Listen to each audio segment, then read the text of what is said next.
Since Megumi is close to releasing for free soon, I've put together more than 10 tips to help you play him when he releases. I hope you enjoy. Tip number 1. You can hide throwables in your shadows by using your special. When holding a throwable and using your special, you can store the object in an invisible space, allowing you to hold a throwable without being slowed. Just know that when you're storing a throwable in your shadows, you can't pick up anymore until you've taken it out. To take the throwable out, just use your special move again and M1 to take the throwable out. This cancels your special early and takes out the throwable. You can use this technique to bring objects inside people's domains and can be used as a surprise attack against them. If you're smart about it, you can use one of Megumi's moves to bait out a block, then pull out an unblockable throwable to hit them with. Here's 2 more clips of me using this technique to surprise people I'm fighting.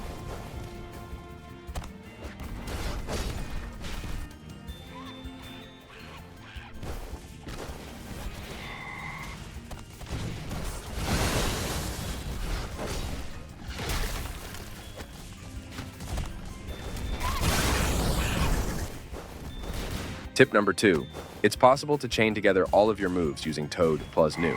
This might lower your damage output, but I think it still does pretty good damage. This combination of moves is sometimes unreliable, since Nu might launch them too far for totality to land. It's worth trying if your enemy blocks a lot, though. Just know when trying this that you might not always land totality on them, unless the enemy ends up landing close to you. Tip number 3. You're able to invade domains using Shadow Swarm, as long as you are close enough to the barrier when using the move. People can move freely through the portal you create, including the owner of a domain.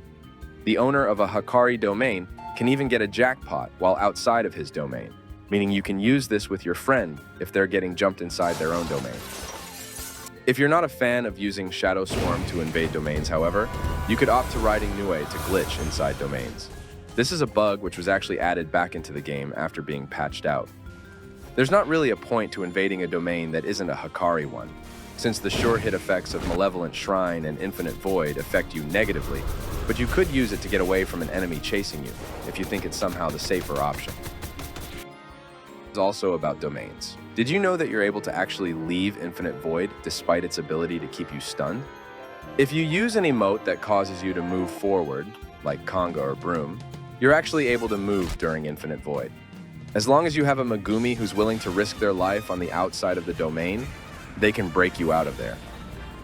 This scenario is probably never going to happen in a public server, but it's just a little cool fun fact. It isn't really a tip, more of just about how Nu works. Nu will always fly based on the direction your player head is facing, and not based on where your camera is facing. Your cursor also has no effect on Nu's flight path, up until your cursor comes into a certain proximity to a player on the screen. When the game detects your cursor next to a player, Nu's flight path prioritizes hitting that location if the enemy is in a certain distance from your player. Nu will go for the player that your cursor is closest to, even if there is another player inside your attack range. Nu will ignore a player that is outside your attack range even though your cursor is right on top of them. Even if you're not facing an enemy, you're able to hit enemies from behind with Nue as long as they are in the range of detection.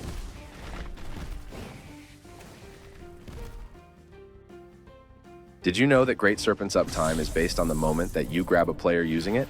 When you haven't grabbed a player using Great Serpent, the time in which Great Serpent is up is around 2 seconds.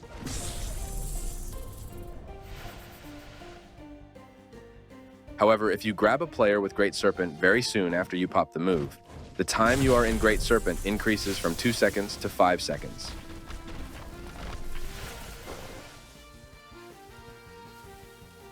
Even if you have grabbed a player in the middle of your Great Serpent, if you have not grabbed a player in under the first second, you do not gain any extra seconds of Great Serpent uptime. If you mostly play publics, it's better to just use Great Serpent on somebody very close, so you can get as many people as possible. One more thing worth noting about Great Serpent is that you are able to force enemies you eat into other people's domains by pushing the head into a domain.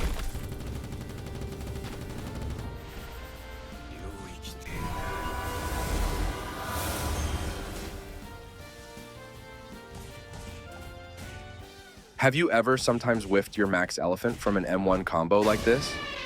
It's most likely because your cursor isn't facing the player that you just down slammed. Similar to Nue, the range of max elephant is fixed to what direction you're facing, but changes based on whether your cursor is close to your enemy or not.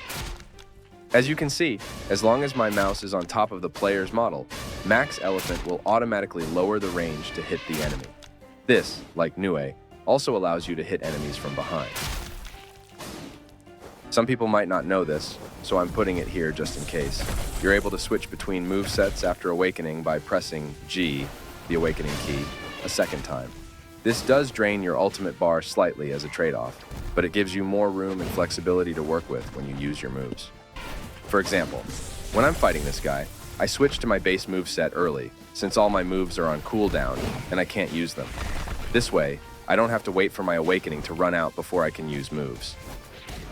While on the topic of awakening, summoning Mahoraga when your mode is about to run out gives you less initial ritual time than if you just summon him at the start of your awakening, meaning that there's more risk of running out of time if you use it in an emergency. Some people were also wondering about how to summon Mahoraga without getting hit, so here are some methods you can try. In this clip, I switched to my old moveset, using G, and used Toad plus Nu in order to send him into the air to safely summon Mahoraga.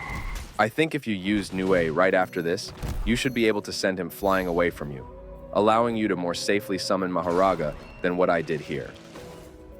You can also use Shadow Swarm in order to lead into a Mahoraga summon safely, but I think the most common and safest way to do it is by using Great Serpent because of the stun time and good distancing. This last tip is going to be a bunch of tips crammed into one. When using base form, you should use Rabbit Escape to force an enemy to block, then either dash around the enemy to attack them from behind while they're blocking, or use Nu to break their block. I recommend just using Rabbit Escape to M1, since you lose out on damage by using Nu to ragdoll them.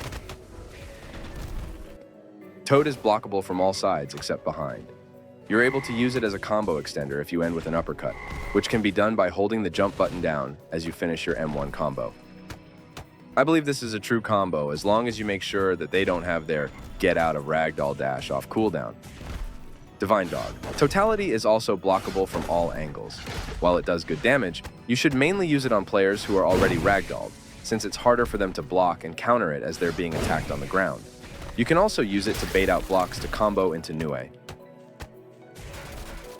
Every single move in Megumi's Awakening is actually unblockable. If you want to land Shadow Swarm, I recommend chaining it with Great Serpent, since the enemy can be stunned and land in range of your attack. No update this weekend, so sorry for the filler video,